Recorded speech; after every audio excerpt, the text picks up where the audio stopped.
김경일 집사님 일부 예배 보셨죠? 또 보시네.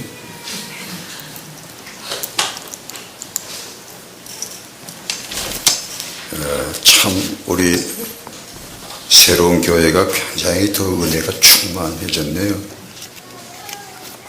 아멘 안 하실까요? 아주 더 많이 충만해졌습니다. 지금 여러분 옆에 누가 계시죠? 아무도? 주님께서 옆에 계시네. 손 잡으세요. 주님 손. 주님 손 잡으시라. 주님께서 여러분 손을 잡고 계신다고. 경이라 걱정하지 말. 내가 다 알고 있다. 오늘 치유에 관한 말씀을 나누려고 준비를 했습니다. 상당히 주저했습니다. 왜냐하면 여러분의 사랑하는 형제 전정희 집사님께서 지금 너무도 아픔 가운데 계시기 때문에 그런 형제를 놓고 치유에 관한 말씀을 나눈다는 것이 굉장히 조심스러웠어요. 다 낫고 나서 우선 전 집사님이 다 치유되고 나서 편하게 이 말씀을 나누면 참 좋겠는데, 그래 한 2주 동안 어떻게 할까 이렇게 저렇게 하는 가운데 기도하고 생각하고 또 망설이고 참 아팠어요. 여러분도 굉장히 아파하신 것 홈페이지 통해서 봤습니다. 심지어 연속 금식 기도까지 하시도록까지 같이 아픔을 나누는 여러분의 모습이 굉장히 좋았습니다. 하루 한 끼라도 꼭 하세요. 특히 정병선 집사님이 쓰신 글을 보고 굉장히 마음이 아팠습니다. 그렇구나. 내가 아파야 할 것을 전 집사님이 내 대신 그런 십자가를 지고 아파하는구나 하고 느껴졌다는 것이 참 너무 좋았어요. 이런 상황에서 치유에 관한 말씀을 어떻게 할까? 이제 드디어 3일 전에서 확신을 주셨습니다. 시편 71편 20절 말씀을 주셨어요. 9월 6일 금요일 아침에. 그러면서 치유에 대한 말씀이 쫙 열어지더라고요. 그래서 오늘 오전 예배에서도 은혜를 많이 나누었는데, 오늘 2부 예배 때 여러분을 많이 어루만져 주실 것입니다. 여러분의 아까 찬양대로 육체와 마음이 쇠잔했지만 어루만져 치유해 주실 것입니다. 먼저 시편 71편 20절 말씀을 펴십시다. 같이 읽으실까요? 우리에게 여러 가지 심한 고난을 보이시 주께서 우리를 다시 살리시며 땅 깊은 곳에 다시 끌어올리십니다. 아멘. 이 시편 21편 10절과 고린도후서 12장 7절로 10절 이 두 가지 말씀을 오늘 본문이 됐는데, 시편 71편 20절 말씀은 치유의 원리에 대한 말씀이고요. 그리고 고린도후서 12장의 말씀은 이 치유의 원리가 실제 적용된 사례입니다. 그 바울의 유명한 간증이 연결이 되어 나옵니다. 먼저 시편 71편 20절 말씀을 간단하게 살펴보겠습니다. 여기에서 중요한 것은 우리에게 여러 가지 심한 고난을 보이신 주께서 이겁니다. 나에게 때때로 여러 가지 이 고난 속에는 질병이 포함됩니다. 아픔과 질병이 우리에게 옵니다. 또 지금 우리에게 여기 앉아 계신 형제자매 여러분도 어떤 모양으로든 아픔이 있을 겁니다.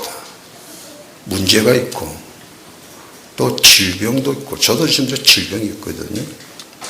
아까 우리 제 아들하고 이야기하면서 우리 어머니가 4가지 아픔이 있다 이야기했어요. 제 한 살에 지금 4가지 아픔이 있어요. 그의 여러 가지 문제들이 안고 있는 우리들에게 이런 문제들, 이런 심한 고난들이 뭐냐? 우리의 아버지이신 주님이 주관하시고 계시다 이겁니다. 여러 심한 고난을 보이신 그 고난을 우리에게 보여주시다. 그 고난을 주님이 허락하시고 섭리하신다. 또 보이신다는 말씀 속에는 우리에게 뭔가 보여주실, 봐라. 그 의미, 내게 지금 닥친 어떤 고난과 질병을 통해서 내가 봐야 될 그 어떤 의미가 그 속에 담겨져 있다는 것을 말씀하고 있습니다. 그러니까 지금 내가 겪고 있는 어떤 고난과 아픔이 나에게 어떤 의미가 있느냐 하는 것을 보느냐에 따라서 보면은 치유가 됩니다. 의미가 드러나니까. 근데 그걸 보지 못하면 그냥 고통으로만, 부끄러움, 좌절로만 끝납니다. 근데 이 분명 오늘 말씀에 우리에게, 하나님의 자녀 우리에게 닥치는 모든 어떤 아픔, 어떤 고난도 다 주님이 주관하시고 그 속에는 의미가 있다. 주님이 의미를 담겨두셨다. 그리고 우리는 그걸 보게 된다. 할렐루야. 때문에 우리가 여러 가지 고난과 질병이 있을 때 우리는 그 고난과 질병만 보고 두려워하고 괴로워하죠. 그런데 중요한 것은 왜 이런 고통이 왔는지, 왜 이런 아픔이 있는지 그 의미를 들여다보도록 마음을 여는 것이 중요합니다. 오늘 주보에 소개한 책, 마음이 몸을 치료한다, 아주 좋은 책인데요. 저는 다 읽었거든요. 그 책의 231페이지에 이런 말이 나옵니다. 질병과 싸우는 대신에 질병과 싸우지 말고 질병을 끌어안고 그 병이 우리에게 우리 자신에 대하여 가르치려 하는 것을 배울 필요가 있다. 그러니까 그 병은 우리에게 뭔가 가르치려고 하는 게 있다. 뜻이 있다는 게 있다. 그걸 봐야 된다는 겁니다.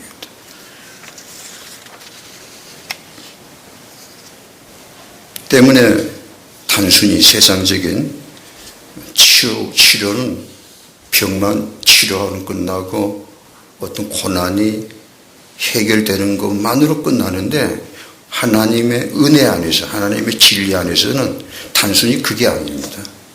그 고난과 질병 안에 나를 향하신 하나님의 뜻이 담겨져 있고, 그리고 그 뜻을 보게 되면 그것이 바로 나에게 엄청난 치유가 되는 겁니다.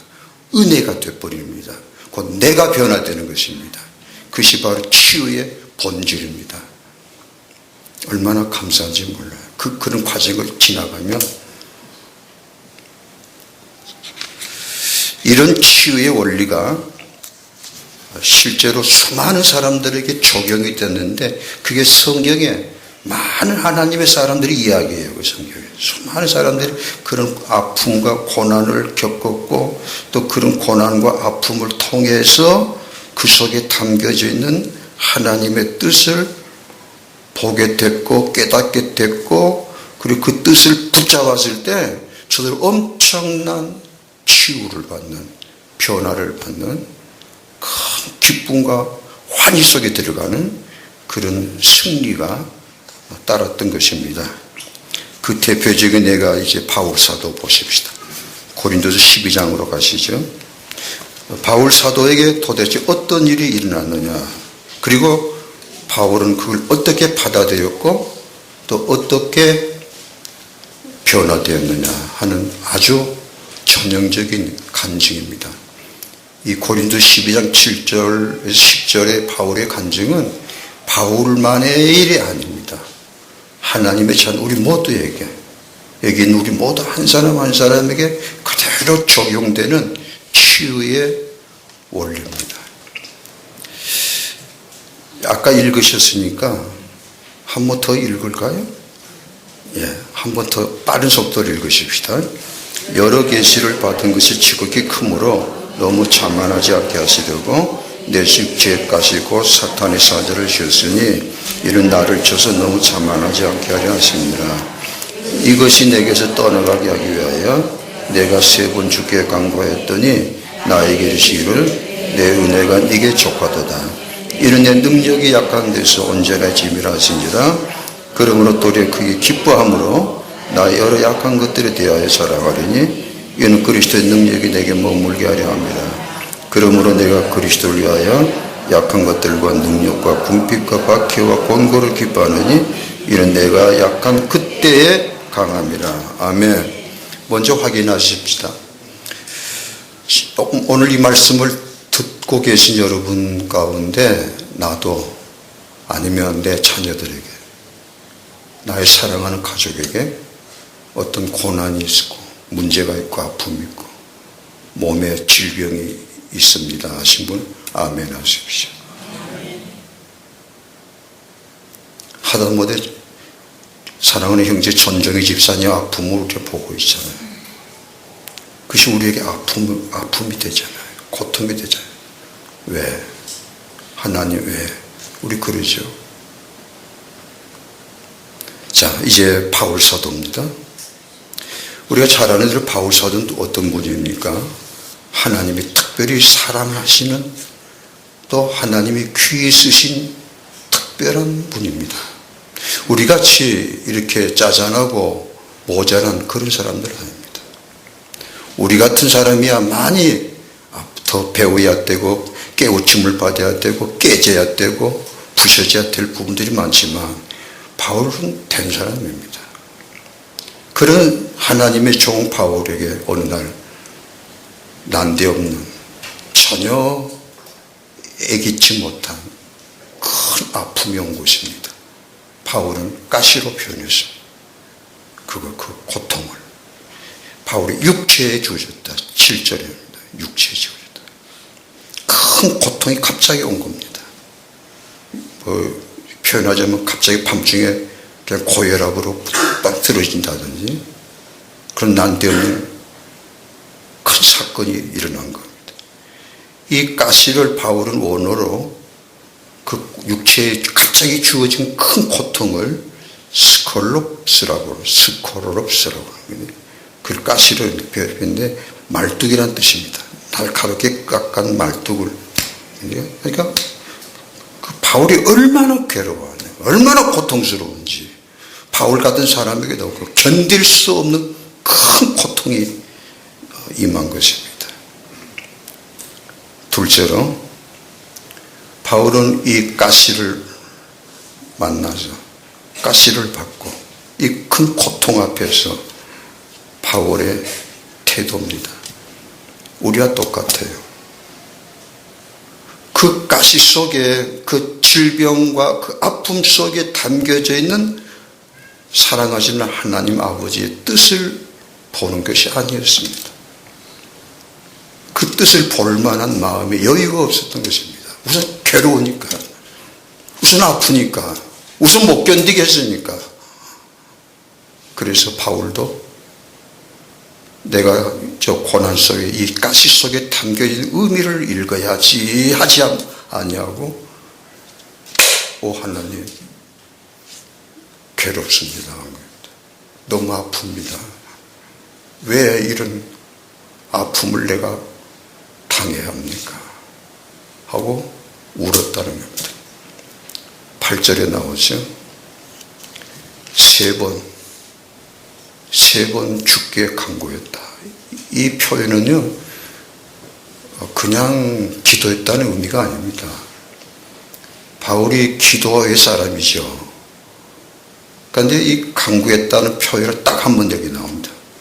디모데전서 2장에 가면 기도와 도고 간구를 그냥 기도에 대한 종류가 나오는 것인데, 바울 개인이 기도할 때에 간구했다고까지 표현한 건 여기입니다. 바울이 이 가시의 아픔 가운데서 울부짖었다는 뜻입니다. 하나님, 왜요? 그겁니다. 우리가 고통을 당하면 왜요 하나님? 왜 내 아들이? 왜 내 가정이? 전부 그러잖아요. 저도 그런 기도를 수없이 왜요 하나님? 그냥 못 견디겠더라고요. 그래도 하나님 뜻대로 살려고 하는데, 며칠 전에 서울서 집사님 부부가 왔어요. 부인은 권사인데 강주 살다 서울 가서 저하가 아는데, 그래서 그분이 서울서 강주까지 온 이유는 있어요. 그 아들이, 멀쩡한 아들이 갑자기 이상해진 거예요. 그 아들 때문에 왔는데, 와서 이런저런 말하면서 그 부인 권사님 그래요. 목사님, 그래도 우리가 그래도 하나님 뜻대로 살려고 몸부림치며 산 사람인데 왜 이런 일이 일어났는지 모르겠어요 하고 퍽퍽 울더라고요. 바울도 우리와 똑같았습니다. 없애주십시오. 치유해 주십시오. 이 고통을 치워주십시오. 3번 부르짖었다. 그 바울의 심정이 보입니다. 얼마나 울었을까, 바울. 더군 하나님의 종으로. 하나님의 종이 아파하면 하나님의 영광을 가리우잖아요. 그게 더 못 견디는 겁니다.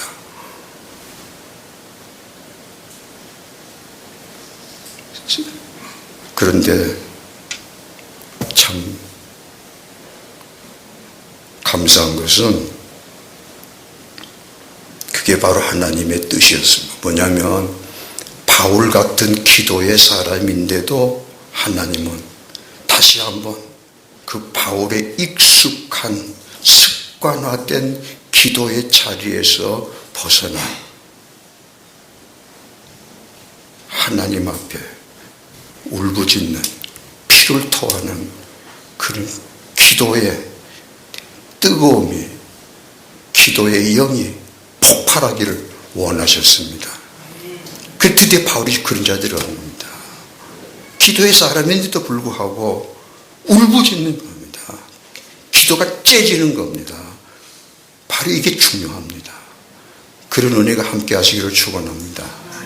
그러려면, 그런 기도가 터지려면, 그런 기도의 자리에 정말로 들어가려면 이렇게 평상적인 삶은 못 들어가요. 생각만이 간절할 뿐이지 정말로 실제로 그런 기도가 나오지도 않고 되지도 않습니다. 저도 안 돼요. 언제 정말 입술이 바삭바삭 타고 언제 가슴이 정말로 찢어질 듯이 그런 뜨거운 애통의 기도가 나오냐면 아파야 돼요. 방법이 없어요. 그것이 또 한 번 하나님의 감추인 비밀이었던 겁니다. 드디어 바울이 그 자리에 들어간 겁니다. 눈물겹지만. 그리고 바울이 아버지 보좌 앞에 그렇게 엎드려 통곡하고 부르짖을 때 그걸 보고 계신 거죠. 하나님.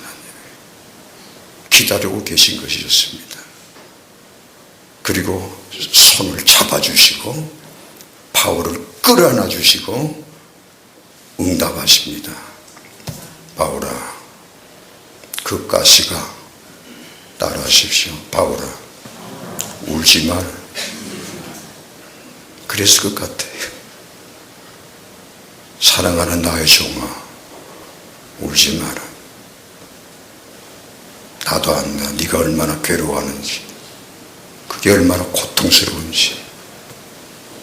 그런데 말이다, 그 고통이, 지금 전정희 집사님이 겪고 있는 고통이 말이다, 목구 새로운 교회 사랑하는 내 자녀들아, 바보라, 너의 그 가시가 큰 은혜다.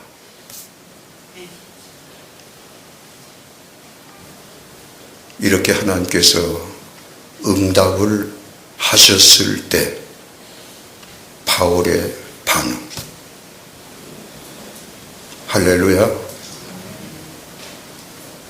아니, 할렐루야가 안 나옵니다. 더 화가 나는 겁니다.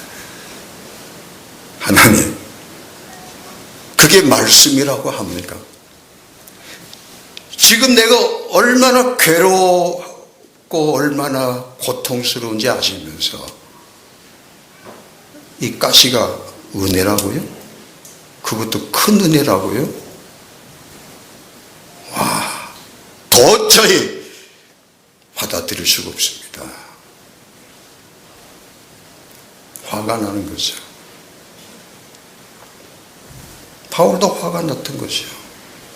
우리도 화가 나잖아요.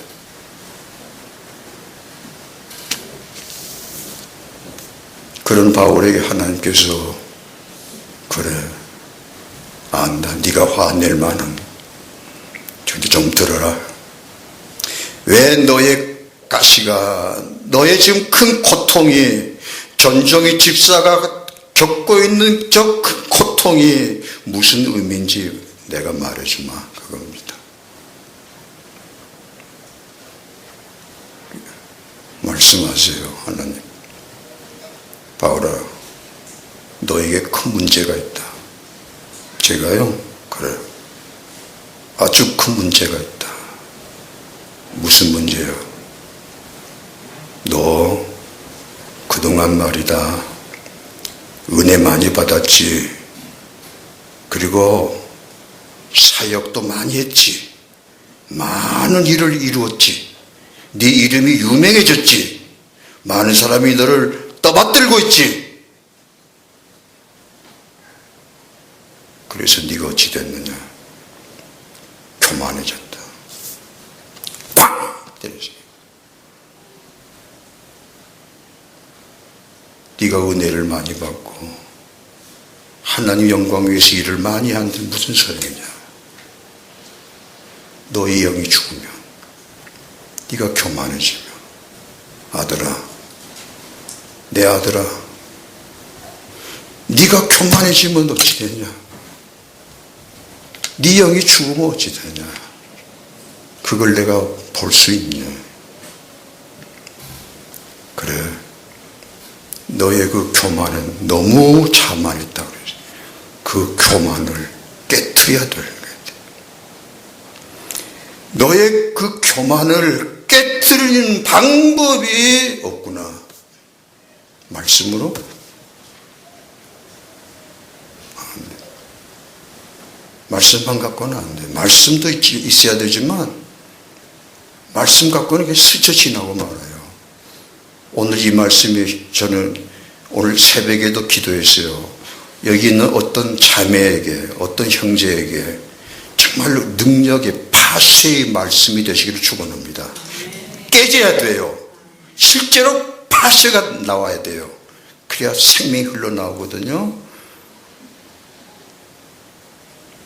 바울이 너 교만해졌으니까 겸손해라. 예, 아멘. 안 되는 겁니다.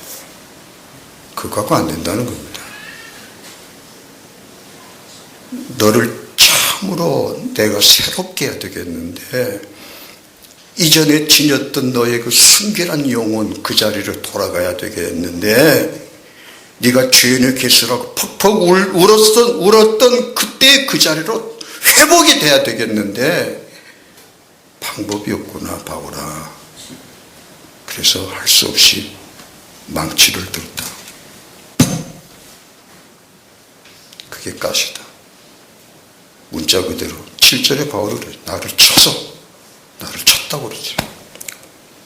가루가 되도록 깨뜨렸다는 거예요. 하나님을 박살내는 그 방법이었구나. 형제자매 여러분, 하나님 여러분을 박살내 주시길 축원합니다. 아멘 하셔야 돼. 겁나? 정신 차리려면 그 방법밖에 없다니까.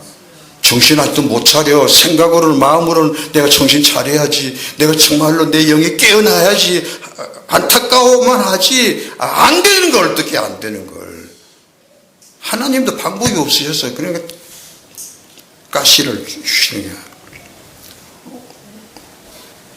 조금 겁 좀 줘야 되겠어. 아직도 정신 못 차리면 하나님 아버지 여러분을 진짜 사랑하시기 때문에 정신 바짝 나도록 영이 확 깨어나도록 가시를 주시기를 축원합니다.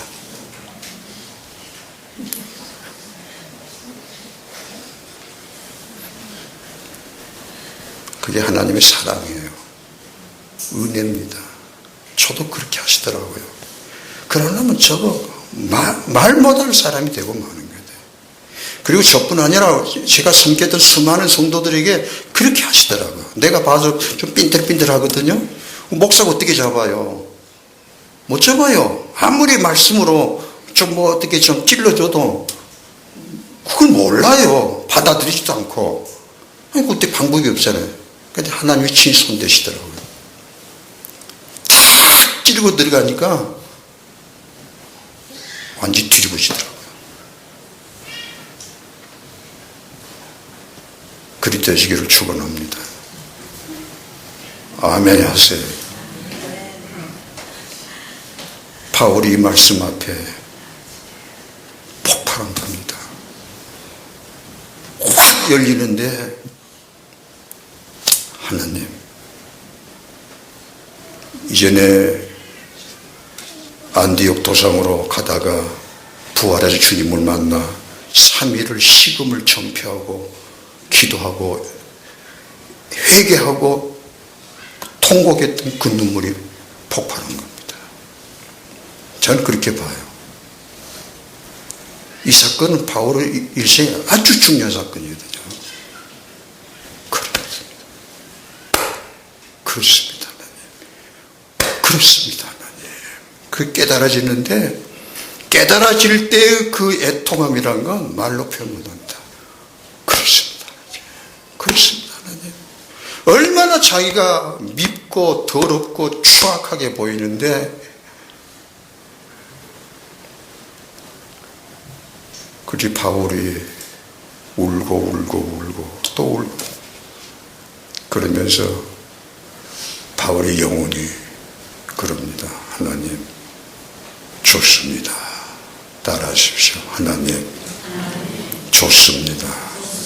이제는 이 가시를 품고 살겠습니다. 할렐루야. 그게 바로 치유입니다. 가시를, 아픔을, 고통을, 나를 살리시는, 나를 깨끗게 하시는, 나를 더 하나님 앞으로 가까이 부르시는 하나님의 은혜의 사랑의 손길이구나. 그게 깨달아질 때 그 영혼의 아픔이라는 건 기쁨의 아픔이지만, 작년에 있었던 일을 강정하겠습니다. 저는 지금까지 살아온 동안에 이런 치유의 은혜를 수없이 받은 사람이거든요. 그러면 사람이 안 되니까 가시를, 저에겐 조그마한 가시지만 또 찔러주시고 또 깨트려 주시고 정말 그랬어요. 그런데 작년 연초에 저는 겨울이 되면 항상 코감기를 끼고 살아요. 또 평소도 그래요. 평소에도. 그러니까 강단에 올라가면 이렇게 시계 풀어놓고 그 다음에는 왼손 바지에 있는 이 손수건을 옆에 놓습니다. 왜 손수건을 놓냐면 콧물이 항상 흐르니까. 콧물 닦는. 베드로께 성도한테 물어보세요. 그런 사람인데 작년 연초도 그러더라고요. 뭐 집회 인도도 하고 교회에서 말씀도 설교도 해야 되는데 그냥 계속 콧물 닦고 뭐 계속 하는, 불편하지만 계속 하는. 그러다 2월달 어느 교회 집회 인도하는데 그 교회 가서도 그냥 콧물 닦아서 하니까 그 교회 담임 목사님이 그래요. 목사님 그 콧물은 코감기가 아닌 것 같아요. 뭔데 비염일 것 같습니다. 우리 비염이 또 뭔데? 그리고 비염에 대해서 알아보니까 이거 아주 고약한 병이더라고. 그래서 바로 치유 들어갔어요. 약 사서 먹고 코에다 핑기는 것도 있고 그 핑길 때만 좀 숨이 터지더라고. 무슨 말인지 모를 거예요. 비염 안 걸려보서는. 근데 많더라고요. 비염 걸린 사람이 굉장히 많아. 그런데 치료가 안 되는 겁니다. 계속 콧물이 흐르면서 점점 색깔이 누래지는 거예요. 계속 휴지 갖다 닦으면서 그러잖아요. 4월 말이 됐어요. 그리고 쭉 그냥 계속해서 4월 말 어느 장로님이 전화를 아침에 했더라고요.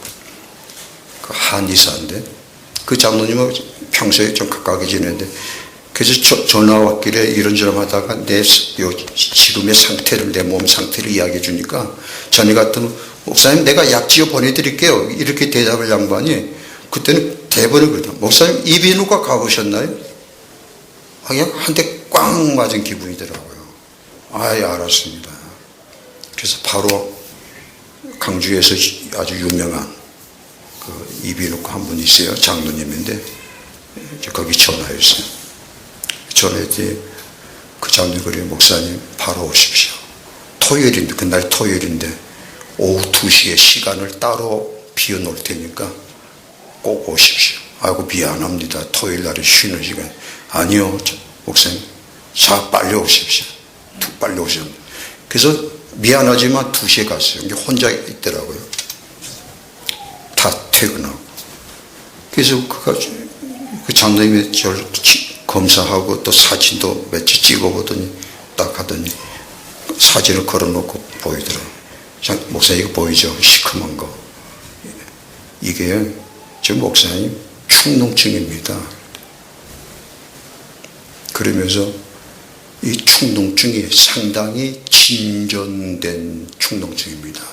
이대로 놔두시면 목사님의 삶 전체 바란스가 무너집니다. 조치해야 됩니다. 그러더니 메모해 주더라고요. 월요일날 바로 여기 가셔서 사진 몇 장 더 찍어 오십시오. 그래서 월요일날 오전에 바로 갔어요. 갔더니 아주 중환자 취급하더라고요. 피도 뽑고 뭐 오줌 검사도 하고 뭐 눕혀놓고 뒤집어 놓고 막 왜 이렇게 나를 중환자 취급하지? 그리고 한 2시간 넘게 했어요. 그리고 끝나서 담당 의사 만나는데 담당 의사가 대뜸 그래요. 뭐 이렇게 큰 거 뚝 훑어보더니 목사님 참 다행입니다. 뭐가 다행이라고 그럴까? 수술할 수 있습니다. 뭐라고요? 수술할 수 있으시다고요. 그나마 다행입니다. 아니 수술해야 됩니까? 아니 수술할 수 있단 말이에요. 그렇구나. 그만큼 심하겠구나. 그리고 가지고 그 장로님 이비인후과 왔어요. 다시 한 쭉 보더니 바로 수술 들어가십니다. 그 병원 환자가 많아요. 수술 일정하고 내 일정하고 맞춰서 5월 22일로 수술 날짜를 잡고 왔어요. 그때가 월요일이었습니다. 토요일 오후부터 해서 주일 월요일까지 3일 동안 상황이 갑자기 돌아가고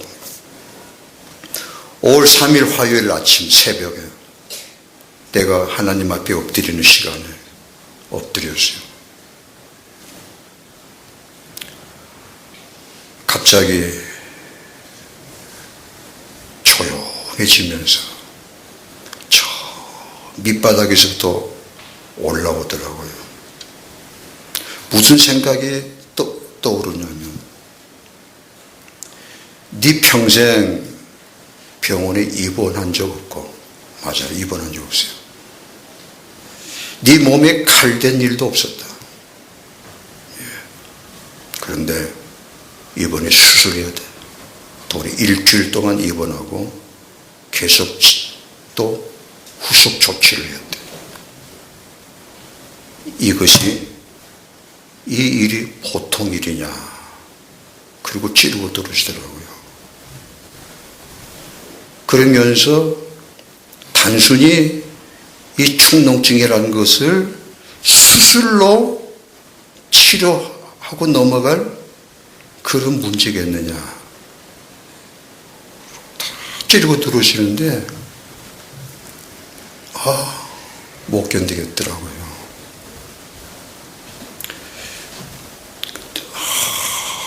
그러면서 올라오는데, 왜 이런 일이 너에게 일어났겠느냐. 그러면서 그랬어요. 전 날마다 기도하거든요. 새벽에도 2시간 이상. 지금도 그러게. 그게 저의 일상적인 기도예요. 그런데 그거 아니고 터지더라고요. 몇 년 만에, 참 몇 년 만에 통곡에 영혼 밑바닥에서부터 신음으로 나오더라고요. 신음으로. 그냥 악을 쓰고 오는 통곡이 아니라 신음, 숨을 죽이면서, 그러면서 회개가 열리는데 5만 가지가 잘못됐더라고요. 야, 네가 하루하루 숨쉬고 사는 것이 얼마나 큰 은인데 다 잊어버렸지. 그런 것도 잊어버리고 그냥 당연한 줄로 생각하는 거예요. 그런 것부터 시작하면서 열려지는데, 와, 못 견디겠다. 그만큼 내 영이 무디어져 본 거죠. 메말라져 버렸던 거예요. 그걸 터치시는데 몇 시간 오르세요. 그리고 중심이 딱 확정이 되더라고요. 그걸 서원이라고 그래요. 그 자리에 들어가는데 어떻게 중심이 딱 확정이 되는 거 아니? 그렇구나. 이 축농증은 수술로 씻어낼, 수술로 해결할, 없앨 그런 문제가 아니구나. 그런 과제가 아니고, 이 축농증은 바로 바울의 가시처럼 나도 가시로, 은혜로 내 평생 아무리 힘들어도, 아무리 어려워도 하나님 앞에 갈 때까지 이 축농증이라는 가시를 바울처럼 내가 품고 살아야 되겠구나. 그래야 내가 사는구나. 그렇게 확정이 딱 되더라고요. 그리고 이제 마음이 편안해졌어요. 그리고 바로 시간 오전에 병원에 전화했습니다. 수술 취소하십시오. 왜냐고 묻지도 않더라고요. 그리고서 이제 그 축농증이라는 것을 지니고 평생, 정말 그랬어요. 정말입니다. 하나님 앞에 갈 때까지 남은 날 품고 살기로 확정했기 때문에 약으로 치료한다거나 기도 중에 하나님이 축농증을 고쳐주십시오. 그런 기도도 안 했어요. 딱 차단했어요. 그리고 지내는데 정말 힘들더라고요. 하루하루가. 우리 사람 몸뚱이에서 그리고 콧물이 누런 콧물이 이렇게 많이 나옵니까? 주야 하나 계속 나오는 거예요. 그러니까 뭐 1시간이면 휴지가 이렇게 쌓여요.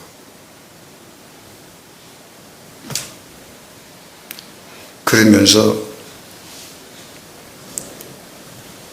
하루 지냈는데 흔들리는 거예요. 왜? 이건 내가 잘못한 거 아니구나. 하나님의 지혜가 있고 하나님 주신 그 의료수단이라는 게 다 하나님의 은혜거든요. 약도 있고 의사들 있고 병원도 그런 걸로 해서 치료받는 게 정상적이지. 이게 뭐가 치우치는 뭐 잘못된 게 아니냐. 그 두려움, 그런 흔들림이 순간 오더라고요. 그때 방법이 없어요. 우리가 보통 그런 일이 많아요. 그때마다 어떻게 해야 되냐면 처음 하나님과 내가 처음 하나님 앞에서 약속했던 확정했던 그 자리로 가야 됩니다. 내가 하나님 앞에서 뭘 약속했던가 어떻게 확정했던가 그 자리에 다시 가면 다시 품고 힘들지만 나가는 거다. 그러면서 조금 더 있어요. 그렇게 콧물을 흐르고 닦을 때마다 따라하십시오. 하나님 감사합니다. 감사할 기분도 하나도 없지만 억지로 바울은 기뻐했다고 했는데 나는 기뻐는 못해도 감사하자. 왜? 이 중독증이 나를 살리는 거니까 우선은 힘들지만 그래서 콧물을 흐르고 닦을 때마다 꼭 미친 사람처럼 감사합니다. 감사합니다. 그렇게 하루 또 하루가 갔어요. 7월 19일 새벽 눈이 떴습니다. 1월 달부터는 7개월, 수술 날짜 받은 것보다는 2개월 반. 뭐 내가 이렇게 하면 하나님이 고쳐주시겠다 그런 계산으로 한 거 아닙니다. 그런 계산으로 했다면 이거 완전 부정한 사람이죠. 정말로 일체 내려놨어요. 정말로 품고 살기로. 그러던 날 7월 19일 새벽에 침상에서 눈이 떴는데 이게 뭐지? 당연히 새벽에 일어나면 옆에 놓은 휴지로 방방한 콧물을 닦았던 것인데 당연히 그럴 줄 알았는데 새벽에 눈을 떴는데 이상하더라고요. 코가 통하는 겁니다. 공기가 왔다 갔다 하더라고요. 이게 뭐지? 그러면서 기쁨보다도 두려움이 오더라고요. 하나님이 하도 짠해서 힘들어하는 걸 보시고 조금 네가 좀 하루라도 숨통 튀고 살아라. 그런 불쌍히 여기신 마음으로 주신 거다. 그리고 또 콧물이 흐를 거다. 그래서 이틀 동안 아무 말 안 했어요. 제가 안사람한테도. 이틀 새벽 엎드렸는데 왜 선포하지 않느냐 책망하시더라고요. 완전히 고쳐줬다. 그래서 아침에 식탁에서 제 안사람한테 그랬습니다. 하나님이 나 충동 좀 고쳐줬네. 그러니까 참 싱겁게 대답하더라고요. 기뻐할 줄 알았는데 정말로 힘든 걸 봤기 때문에 정말로. 여러분, 우리 참 해결할 아픔이 많아요. 치료받아야 될 문제가 많아요. 근데 하나님이, 나의 하나님, 나의 아버지 되신 하나님께서 내게 원하신 것은 근본적인 치유입니다. 우선은 아프지만 그 어떤 고난을 통해서 어떤 질병을 통해서 가시를 통해서 나를 나를 하나님이 원하시는 모습으로 만드시려고 하는 겁니다. 그걸 욥은 정금같이 나오리라고 고백했죠. 기도하십시다. 우리의 아버지 되신 하나님, 여기 사랑하는 아들, 딸이 있습니다. 저들의 모습을 보시고 아버지께서 뭘 느끼십니까? 성령님 뭘 느끼고 계십니까? 사랑하는 자녀입니다. 피로 값주고 사셨습니다. 귀 쓰실 종입니다. 아버지, 아버지께서 원하시는 그 자리에 들어가도록 이끌어 주시옵소서. 열어 주시옵소서. 사모하게 하시고 갈망하게 하시고 애통하게 하시옵소서. 우리 아버지, 저희들을 치유받아야 될 부분이 많습니다. 어루만져 주셔서 날마다 순간마다 새롭게 깨뜨려 주시고 어루만져 주시고 새롭게 해 주시옵소서. 그 방법밖에 없습니다. 하나님, 우리 각 사람을 진정으로 하나님 원하시는 그 아름다운 모습으로, 그 깨끗한 모습으로, 하나님과 온전히 동행하는 그 모습으로 만들어 주시옵소서. 우리 주 예수님 이름으로 기도하옵나이다. 아멘.